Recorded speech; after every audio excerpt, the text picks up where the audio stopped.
Hola, continuamos con el curso de Introducción en Análisis de Datos con Python Pandas. La clase pasada empezamos a ver el tema de lo que es visualización de datos.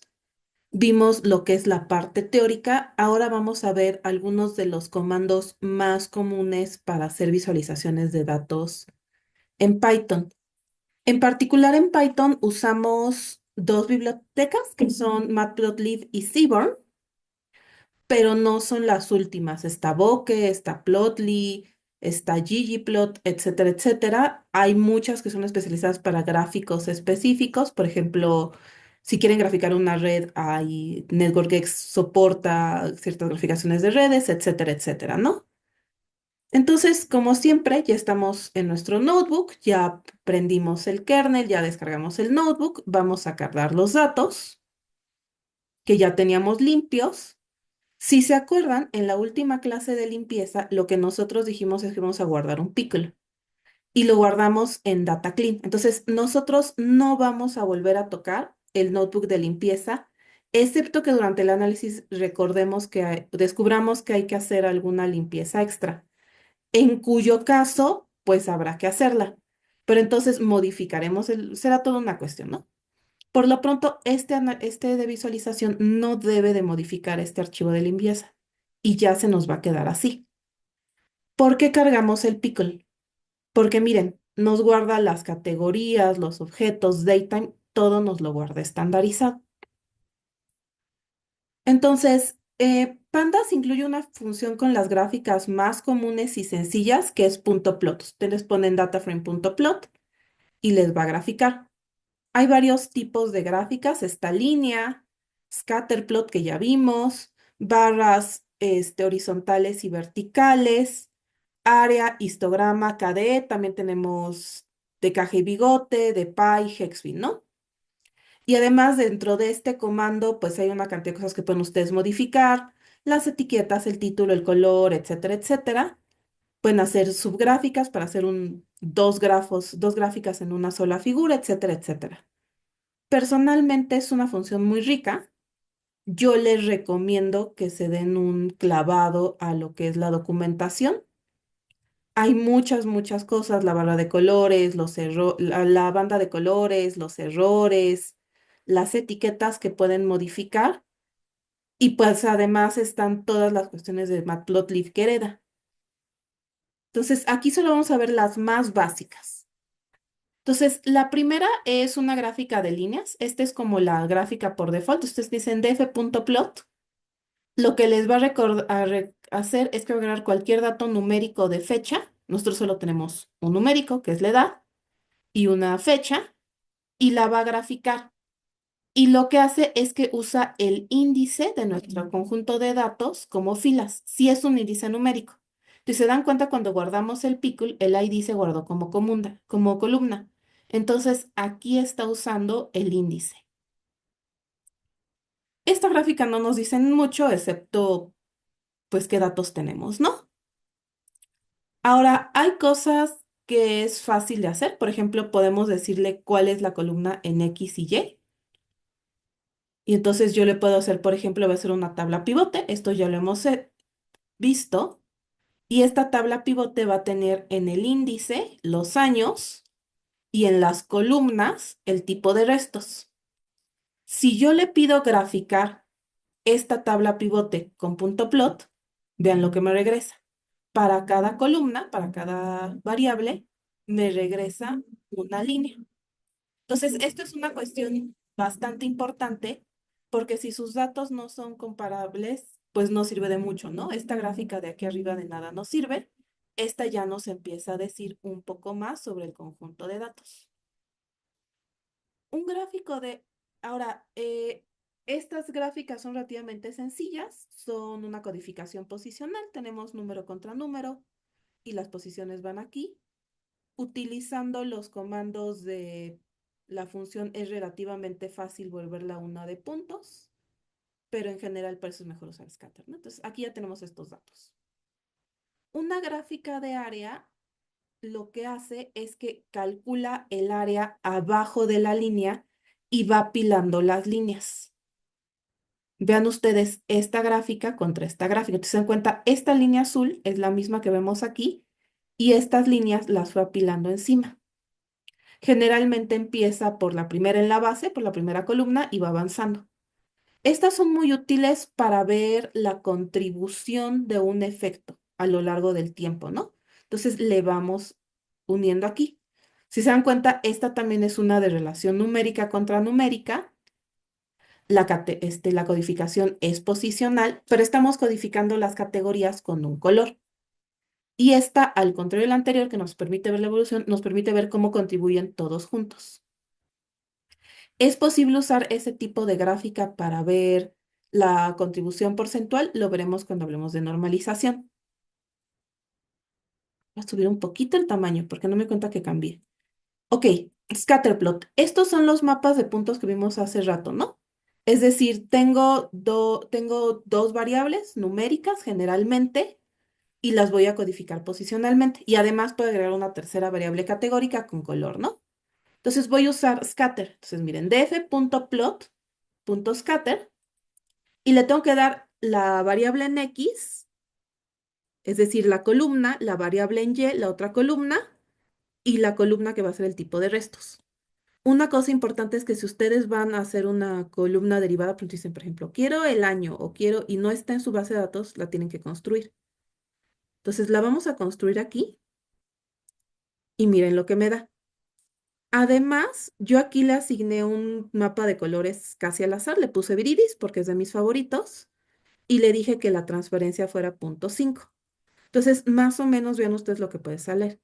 Aquí, por ejemplo, tenemos muchísimos puntos de colores con muchísimas edades saturando, del 74 al 80. Antes está pasando algo extraño, hay que revisar estos datos. Entonces, aquí yo me puedo dar una idea de en qué momento, por ejemplo, hay más miembros por la oscuridad y cómo está más o menos la distribución de cadáver. Pero no es la mejor forma de visualizarlo porque los datos están muy saturados. Habrá que buscar mejores formas de visualizar. Continuando con los tipos de gráficas básicas, tenemos la que es de barras. Por ejemplo, el tipo de resto, sacamos un conteo con value counts. Esto es una operación trivial para nosotros en este momento. Y la graficamos. Punto plot, punto bar. Vean cómo vamos atando las operaciones, ¿no? La columna, contar, graficar. Y esta de barras lo que me hace es que me une variables categóricas contra numéricas utilizando una codificación posicional. Ajá. Se puede modificar bastantes cosas. Por ejemplo, var h me permite sacar barras horizontales. Este, por ejemplo, es utilizando el grupo de edad. Esto es muy parecido a la pirámide poblacional del INEGI. Aquí hay que revisar qué está pasando con el orden. Probablemente lo que sucede es que como se ordenó, punto sort index, claro, lo ordenó por el value counts. Claro, miren, lo que pasó, lo ordenó por el value counts, entonces me dio la frecuencia de mayor a menor. Le volví a pedir que me ordenara por el índice y como el índice está categórico de esta manera, ahora sí ya puedo ver los recién nacidos y los fetos de 1 a 5 y todos los adultos, ¿no? Así 10, 15, 15, 20, etcétera, etcétera, como el INEGI. Hay bastantes cosas que se pueden hacer. Por ejemplo, una cosa que pueden hacer es apilar los datos o graficar varias series de tiempo. Entonces, por ejemplo, aquí saqué esta tabla pivote donde lo que tengo es el tipo de restos en el índice. Aquí tengo en las columnas el sexo y adentro puse cuántos hay. Si yo le digo gráfica, vean lo que hace. Me pone para cada categoría que está en las filas, femenino, masculino, sin datos, femenino, masculino, sin datos. Y así repetidamente. Yo le puedo decir que me apile. Y entonces todas las que están dentro de la misma categoría las une. Y entonces yo puedo ir viendo para cadáver cuántos hombres para mujeres, cuando fetos, miren, hay muchos desconocidos y aquí no se alcanza a ver muy bien. Más adelante veremos cómo empezar a arreglar este tipo de cosas. Hay opciones de figura que son maneras de configurar esta figura. Por ejemplo, yo simplemente de ver esta les podría decir, no tiene un título, los ejes no tienen nombre, es decir, tipo de resto sí, pero aquí tal vez debería poner frecuencia, etcétera, etcétera. No me gustan los colores. Aquí no se notan estos conjuntos, tal vez necesite yo ver alguna forma diferente de graficar. Entonces, para hacer eso, utilizamos Matplotlib. Matplotlib tiene esta cuestión, que es la anatomía de una figura. En primer lugar, tienen que ustedes saber que lo que genera Matplotlib es un objeto figura, el cual tiene ejes. Cada uno de estos es un conjunto de X, ¿no? En X y Y. Yo puedo hacer una figura con múltiples conjuntos de ejes si hago como subgráficos, ¿no? Entonces, cada figura tiene ejes y adentro tenemos el título, el eje de las X y el eje de las Y. El eje de las X tiene una etiqueta en X. Tiene tics, que son estas barritas chiquitas que ponemos aquí abajo. El eje de las Y es igual, tiene la gráfica, tiene el eje, tiene la etiqueta, tiene los tics en Y. Y además tenemos bastantes cuestiones, ¿no? Por ejemplo, miren, tenemos aquí si le queremos poner un grid o no, las líneas, los marcadores, tenemos una leyenda, tenemos el título de la figura. Además, por ejemplo, ustedes pueden configurar los colores o si quieren poner una barra de colores, se utilizan así una escala. Aquí está todo. Es importante revisar cómo se llama cada cosa para poder acceder a ella. Entonces, por ejemplo, a mí, ¿qué no me gusta de esta? Pues digamos que no me gustan. Vamos a ver qué. Vamos a cambiarle el tamaño, ¿no? Algo como más larguito. Y además le vamos a cambiar el título y le voy a poner una etiqueta en el eje de las X y el eje de las Y. Entonces aquí la voy a volver barache para que quede lo más largo posible en mi monitor, porque el monitor es más largo que ancho y tengo que en cada versión muy largo. Entonces es una forma de graficar, ¿no? Vuelvo este eje mucho más largo y pongo el dato más largo aquí. Y esto ya me permite empezar a adivinar cuáles son los datos que tengo aquí. Además, le estoy poniendo un título, sexo por tipo de restos. Le estoy poniendo aquí la cantidad de ingresos y aquí voy a suponer que ya saben que son ustedes el tipo de restos, entonces voy a quitar la etiqueta. Para quitar la etiqueta le voy a poner un string vacío. Entonces ya se ve mucho mejor mi gráfica. Ahora, voy a hacer una gráfica muy similar, pero en lugar de poner sexo, voy a hacer esta tabla pivote con conocido y desconocido. Entonces, miren, la longitud total de ambas gráficas es igual, pero aquí tengo conocido, desconocido y SD. Se parece mucho, no está mal, pero tenemos un problema, ¿no? Estoy utilizando exactamente los mismos colores. Entonces, a mí lo que me gustaría es asignar un color que sea para solo hombres, un color para solo mujeres, un color solo para conocido, uno para desconocido y el SD lo vamos a dejar en gris en todos los casos, ¿no? Entonces, lo que se hace es que se genera una lista de colores para todas las categorías y todas las opciones dentro de las categorías para no repetir. Entonces, ya tenemos las variables, ya tenemos la codificación visual y yo sé que tengo 5 opciones, ¿no? Puede ser femenino y masculino. Les voy a dar estos colores, desconocido y conocido, y SD, que esté en ambas, y le voy a asignar un gris. Entonces, ahora lo que voy a hacer es que usar exactamente el mismo código para graficar, pero voy a utilizar esta opción de color y le voy a pasar un diccionario de color, que es el que defino aquí. Estos códigos están en RGB. ¿Se acuerdan que cuando fuimos a Color Brewer, los colores me los da así? Son estos números. Si a ustedes no les interesa usar estos colores por alguna razón, hay también nombres de colores, están en Matplotlib. Yo generalmente como uso los de Color Brewers, pues uso el codificado de RGB, ¿no? Entonces miren, aquí está. Df tipo sexo, la gráfica que ya hemos hecho con su propio título y el diccionario de color. Y luego esta función me despliega la gráfica, la figura. Y luego me paso a la gráfica de tipo por desconocido, le pongo el mismo diccionario de color porque estoy utilizando las mismas, porque estoy poniendo todas las variables en uno solo y la muestro. Entonces me despliega la primera y la segunda. Vean ustedes que automáticamente asigna los colores dependiendo. Entonces, esto nos permite hacer un solo diccionario para todas nuestras gráficas y no estar cambiando. Y ahora sí ya es mucho más fácil femenino en moradito, masculino, y vemos luego por los colores que aquí es diferente, ¿no? Conocido, desconocido y sin datos. Ahora, la última cosa que me gustaría cambiar de esta es utilizar un eje logístico. Entonces, no sé si los han visto, lo voy a graficar para que lo vean. Entonces, son aquí se les pone los números. Este es 10 a las 3, que es que es un 1 seguido por 3 ceros. Aquí es un 1 seguido por 4 y aquí es un 1 seguido por 5, ¿no? Entonces, este va a ser 10, serían 100,000.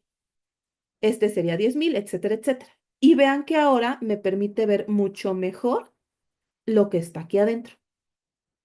Estas gráficas con ejes log o semilog son muy útiles cuando tenemos datos exponenciales. Y en fenómenos sociales no es raro tener datos exponenciales, también en biológicos, porque la distribución exponencial surge de fenómenos con loops, con ciclos de retroalimentación, ya sea positivo o negativo, ¿no? Entonces, los que son ricos se vuelven más ricos porque tienen el dinero para invertir, etcétera, etcétera. Y los que son pobres se vuelven más pobres porque ser pobre es muy caro. Entonces, es muy fácil entrar en deudas, gastas mucho en comida, no puedes comprar grande. Entonces, eso hace que las distribuciones, por ejemplo, de ingresos sean claramente exponenciales o a veces aún peor. Entonces, estas son muy útiles. Sin embargo, son muy difíciles de leer. Hay un estudio en gente de ecología que usa muchísimo estas gráficas y resulta que no saben leerlas. Entonces, es bueno que sepan usar estos ejes logísticos, pero no se confíen demasiado.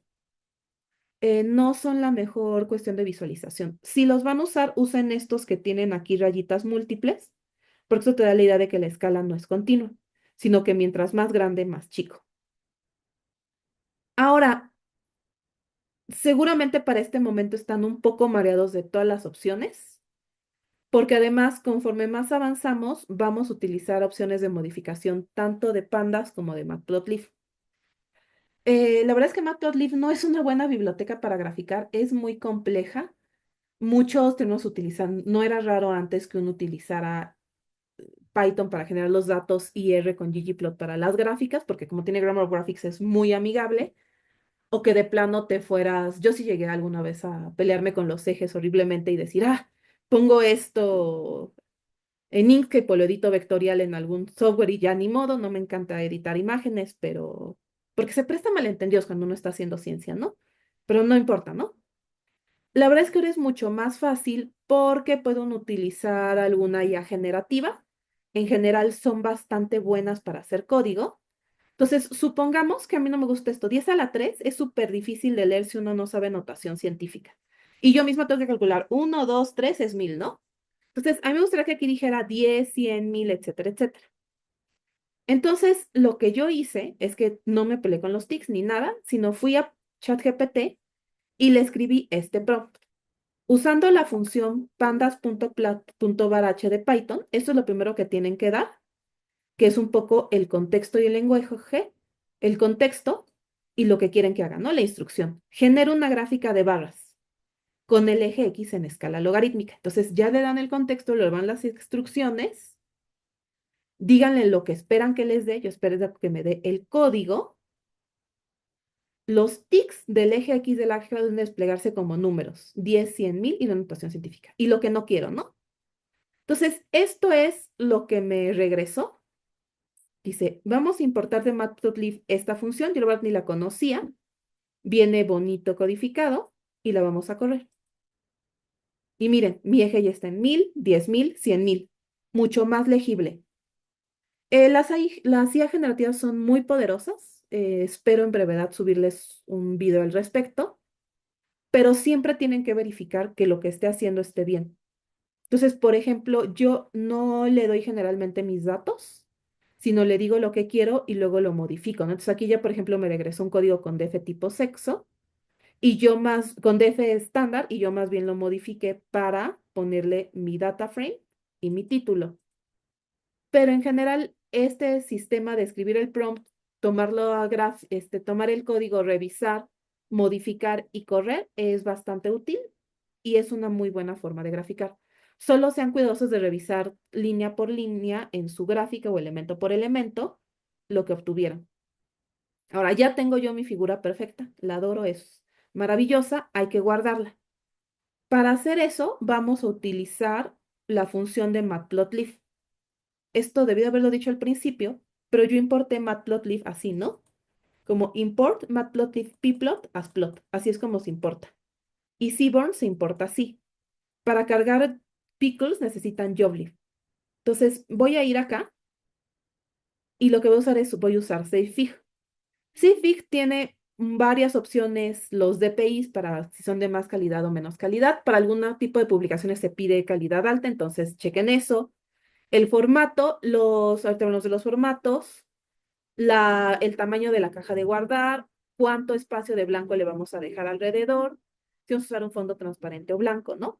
Entonces, básicamente lo que yo es que le pongo aquí el nombre de la figura, se lo podría poner perfectamente aquí, ¿saben? Genero la figura que ya tenía, si se dan cuenta es el código de ChatGPT, nada más le quité los comentarios y luego la guardo. Entonces le digo plot, savefig, y lo que va a hacer este es que me va a guardar la última figura que se generó. Si generan 2 o 3 figuras, va a guardar la última, va a desechar las anteriores.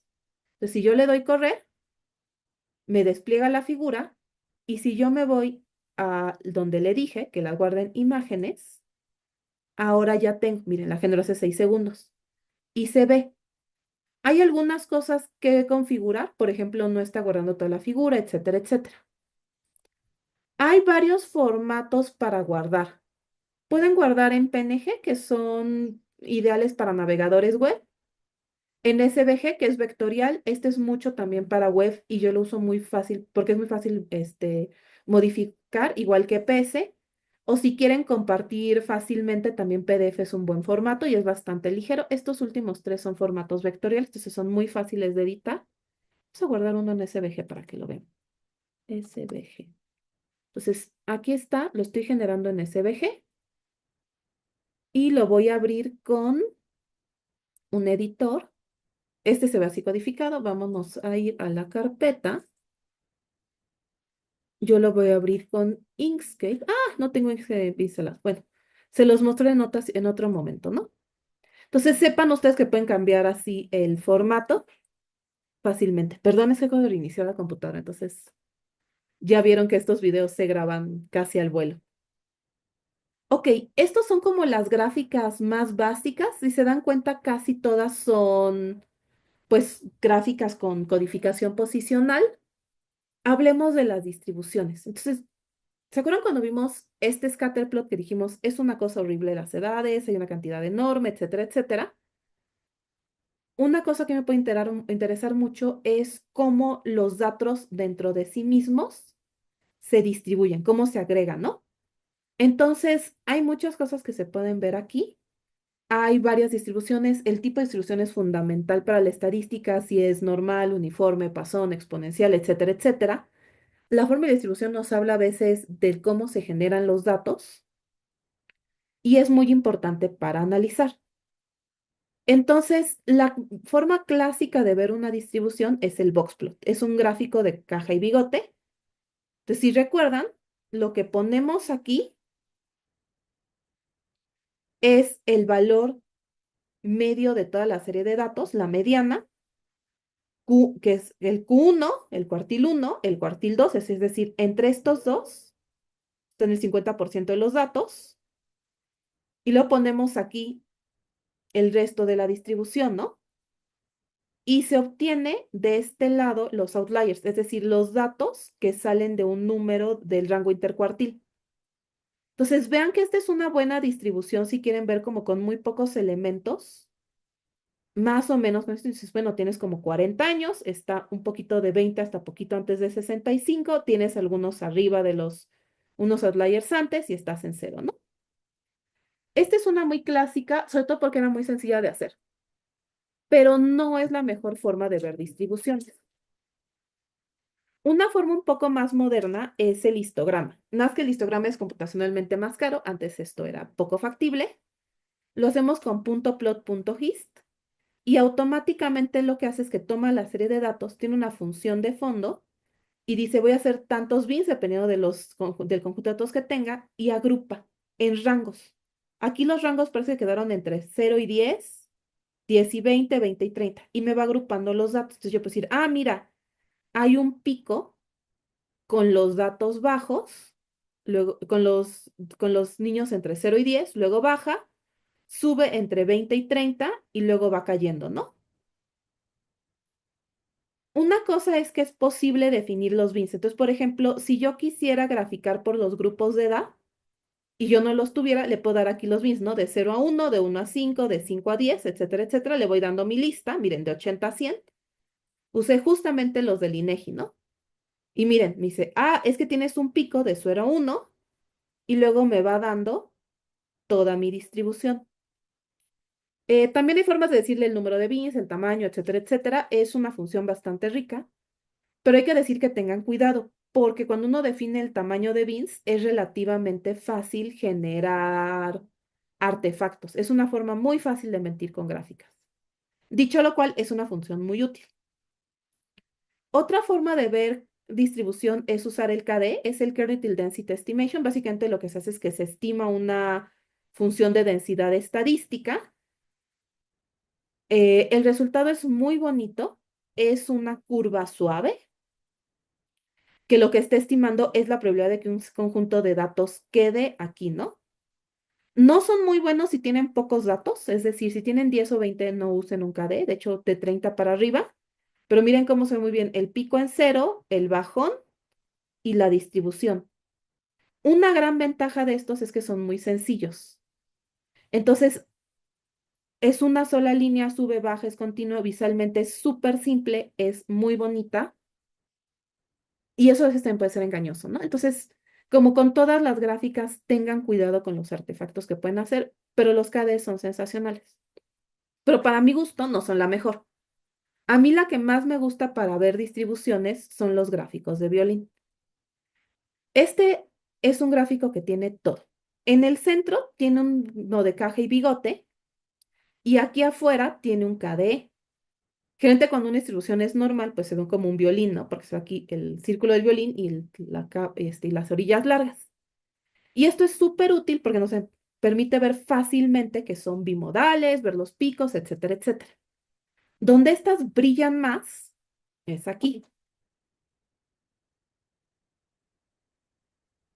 Aquí seleccioné de mi data frame, como estaba en formato tidy data, los conocidos y desconocidos, quité los sin datos y seleccioné conocidos, conocido, edad estándar y sexo. Y le dije, en X me vas a poner la variable categórica conocido y desconocido. En Y me vas a poner la distribución de la edad estándar, porque estoy relacionando una categórica con una edad, ¿no? Y en el color me vas a representar el sexo. Divídeme los violines en dos con split y vean lo que me da. Entonces, aquí tengo los conocidos, puedo ver que hay y además le estoy fijando un mínimo, ¿no? Un cero. Y le estoy diciendo que colore, aquí en lugar de color usan palette, con la escala de colores que ya hemos definido. Y miren ustedes, puedo fácilmente para los conocidos comparar la distribución de femenino y masculino. Yo quito aquí las de sin datos, la dejo porque está codificado categórico aquí, pero no es grave, porque están filtrados. Pero desconocidos puedo ver, miren, hay muchas aquí que corresponden a fetos, muchas femeninas, y vean aquí, hay muchos hombres, ¿no? Y miren, el pico de conocidos de hombre es menor que el de desconocidos. Y la distribución de mujeres también es muy distinta, ¿no? Si quieren saber qué hace cada cosa, pues podemos simplemente ir quitando, ¿no? Entonces quito esto aquí. Miren, me quito el sexo, ¿no? Si quito, voy a regresar el sexo. Si quito el split, lo que va a hacer es que me va a generar un violín para hombres y uno para mujeres y los voy a ir agrupando, ¿no? Si quito el inner, yo puse inner none porque no quería poner dos de caja y bigote, pero por default te pone caja y bigote. Pero cuando hacen split no les recomiendo usar cajas y bigotes al centro. Y si le quito cut, no empieza de cero, sino que empieza desde tantito antes, porque está calculando el KDE y esa es una, y pues la probabilidad se distribuye, ¿no? Pero aquí le voy a poner el voto. Entonces, esta es una función muy bonita en el aspecto de que permite calcular distribuciones fácilmente y compararlas. Entonces, vean, aquí estamos comparando la distribución de dos categóricas para la edad. Entonces, es una gran función. Ahora, la otra función muy útil y que un poco está implícita aquí son los gráficos múltiples. Entonces, yo les dije, Matplotlib hace estos ejes y entonces cada figura tiene varios ejes. Entonces, quiero que vean lo que está haciendo este código, ¿no? Aquí lo que yo estoy haciendo es que estoy graficando la edad para hombres, mujeres y sin datos. Quiero graficarle en una sola con un histograma. Quiero hacerlo con un violin plot, relativamente fácil, pero vamos a hacerlo con histogramas para ver cómo funciona. Entonces, miren, lo primero que hago es que me voy con este comando, plot subplots, y le doy el número de filas y el de columnas. Como solo tengo una columna, se van a llamar 0, 1, 2, ¿no? Y me regresa un objeto figura, que es todo aquí, y una lista de ejes. Bueno, estrictamente hablando, este es un diccionario, y van de 0 a 1, no 2, ¿no? Porque empezamos a contar siempre en cero. Y entonces, para cada uno, yo selecciono los hombres, dame la edad estándar y le pido el histograma en el eje 0. Entonces, vean cómo a la función plotHist le estoy tomando, tiene este parámetro ax y yo le digo, esta va en el 0. Le digo femenino, selecciono los datos, acuérdense, esta línea es para saltar al siguiente renglón sin romper el comando, sin romper la cadena de comandos, y aquí le pongo plotHist y en el eje 1. Y lo mismo para sin datos. Y finalmente le doy plot show. Y miren, ya quedó la figura. Obviamente hay que modificarla, ¿no? Por ejemplo, aquí no tiene título, no tiene labels, no tiene colores, etcétera, etcétera. Sería muy bonito ponerle los colores, etcétera.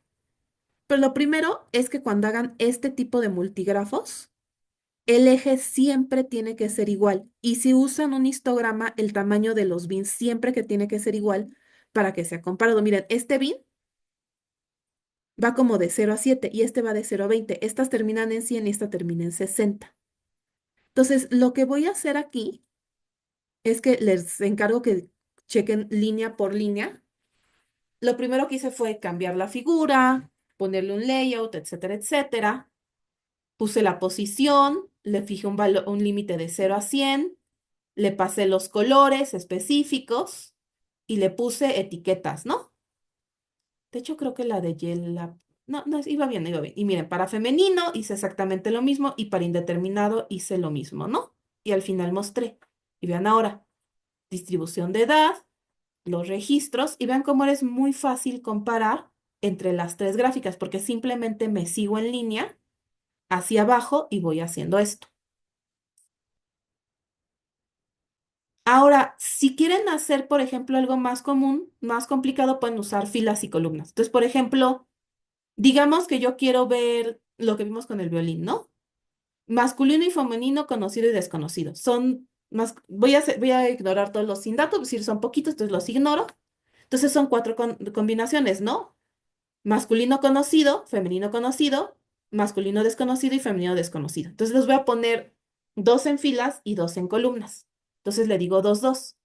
Y ahora miren que los ejes los estoy pasando con 0, 0, 0, 1, 1, 0 y 1, 1. Le voy a dar correr y vean lo que me genera. Entonces, aquí están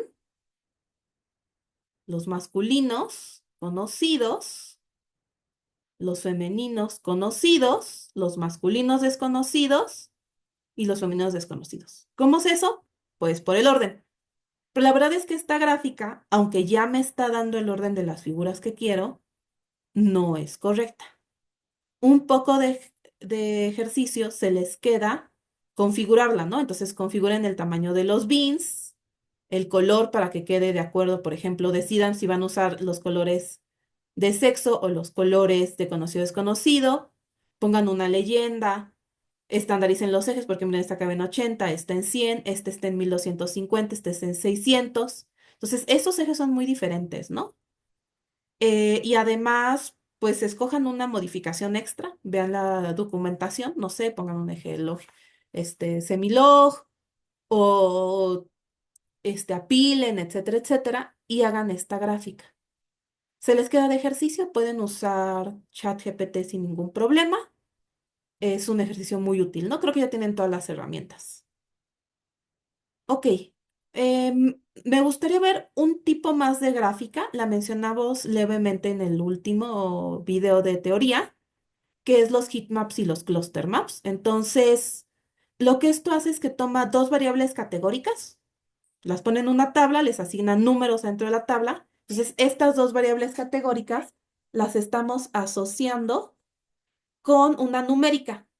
La codificación de las categóricas es posicional, pero la numérica se codifica con color. Existen muchos tipos de heatmap. Nosotros mencionamos los que son de mapas, los que son de tablas, las correlaciones, etcétera, etcétera. Para hacerlos, vamos a regresar a esta.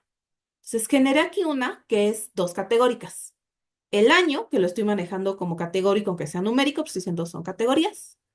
Es una numérica ordenada con pocas opciones, entonces se puede hacer. Entonces, que aquí hay muchos ceros y aquí hay muchos ceros, ¿no? Porque hay años donde no se reportan edades.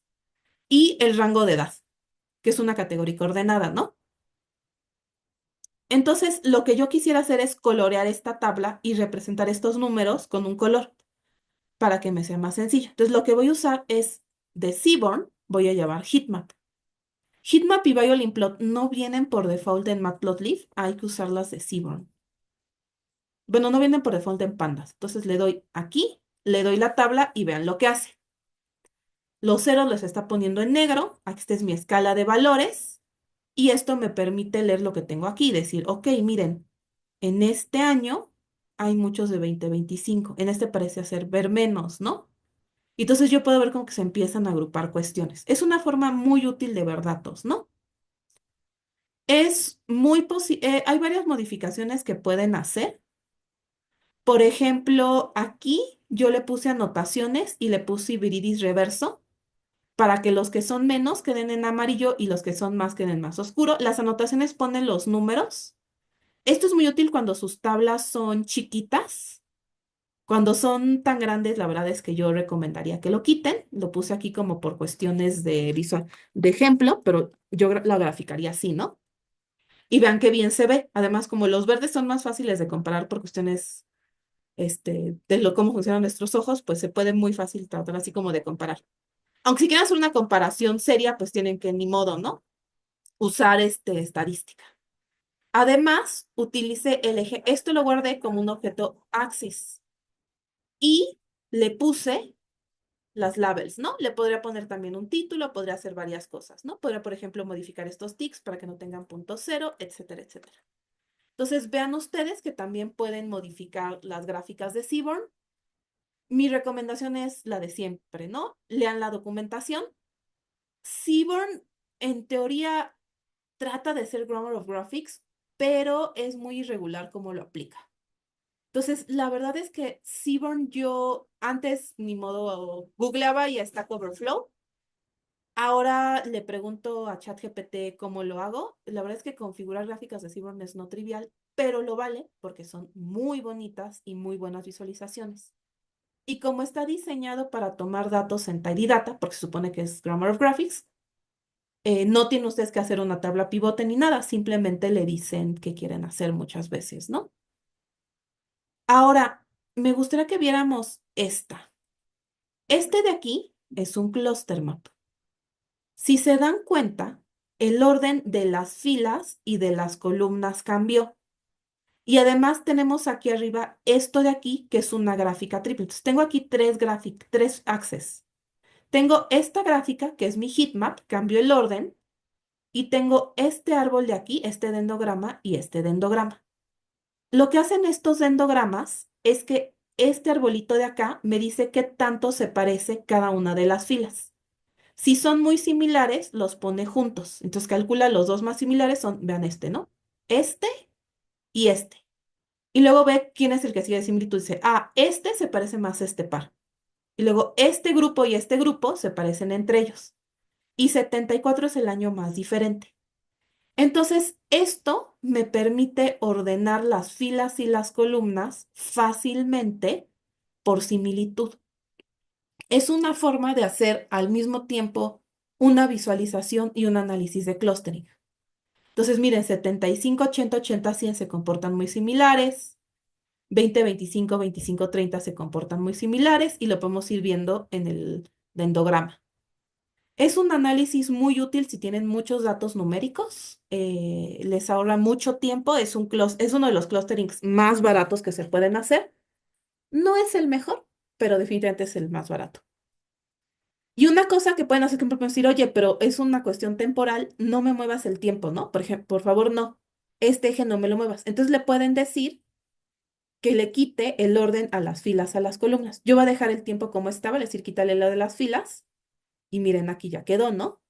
Nada más clusterizó las edades.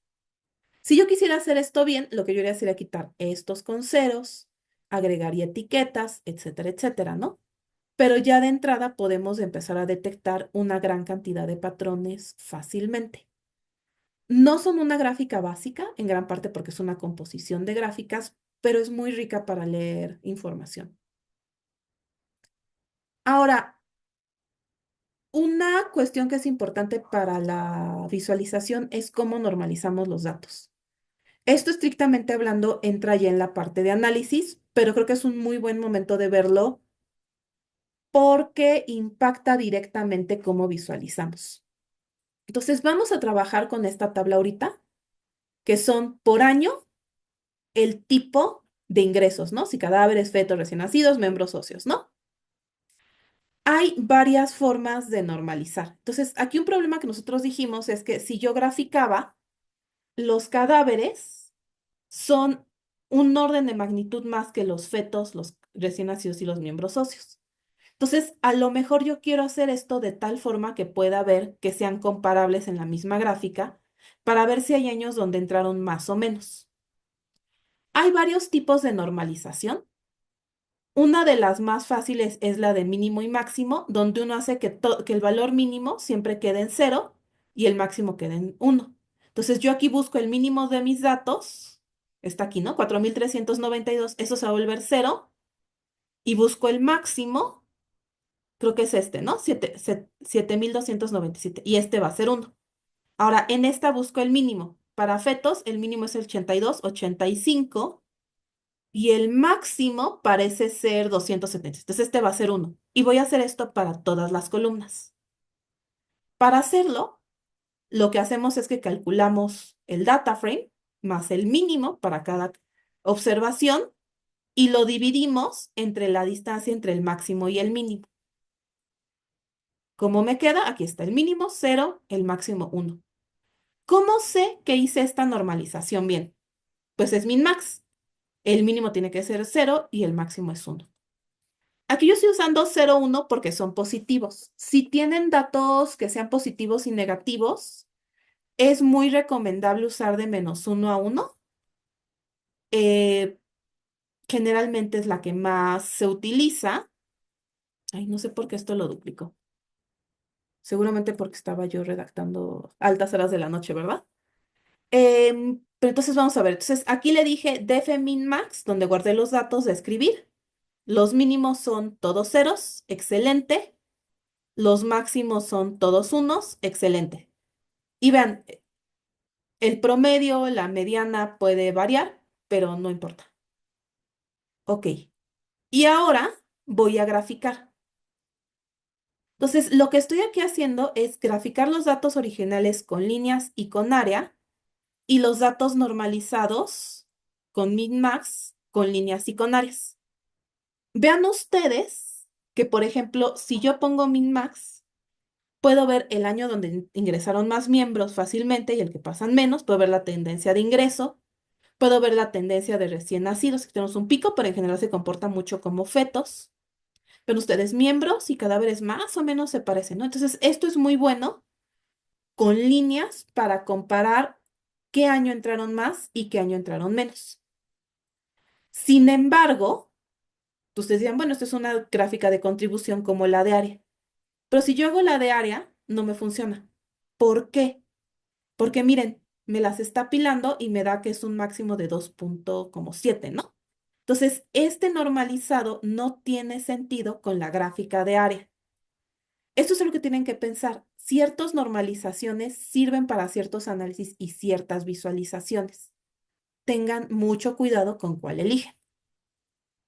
Ok, otra normalización súper común es sacar porcentajes.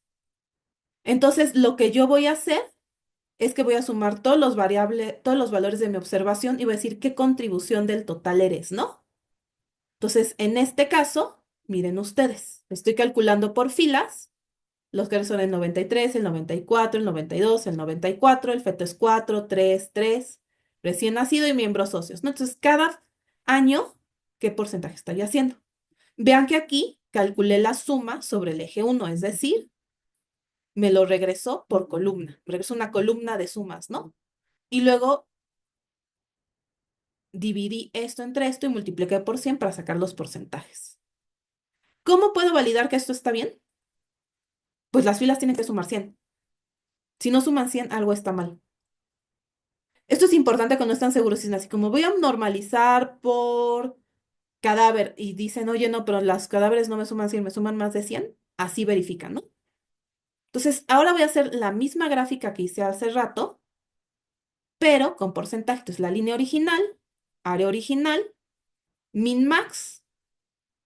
Ven ustedes, aquí no se nota, pero aquí línea no es la ideal porque no está sumando 100.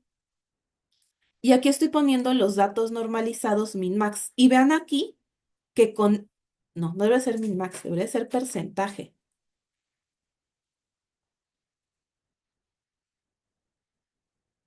Vamos a codificar, vamos a modificar en el momento porque... Y si le puse defe percentage, perfecto. Entonces miren ustedes que este porcentaje me dice, estos años hubo más fetos, estos años como que hubo más miembros. Es difícil de ver porque los cadáveres son muchísimos. Esto es más útil cuando tienen distribuciones que son como menos sesgadas hacia un tipo. Pero este análisis se usa con áreas para ver cuánto cada categoría corresponde y afecta. Si yo lo uso sin normalizar, es más difícil ver si se incrementó o no la contribución. Normalizando me permite mejor ver la contribución, pero pierdo la información de que la cantidad total está subiendo. Ok. Hay otros tipos de normalización. Está, por ejemplo, Z-score. El punto de Z-score es que voy a hacer que todos los datos tengan media de 0 y desviación estándar de 1. Esto es muy útil cuando ustedes saben que tiene una distribución normal y su algoritmo supone una distribución normal, pero es sensible a las escalas. Entonces, ustedes tienen que sacar el Z. Ustedes hacen esto, ¿no? Esto me mantiene la desviación estándar y la media, pero me mantiene la distribución, pero me pone en la misma escala. Hay muchos algoritmos que son muy sensibles estadísticamente hablando, ¿no? ¿Cómo sé que funciona bien?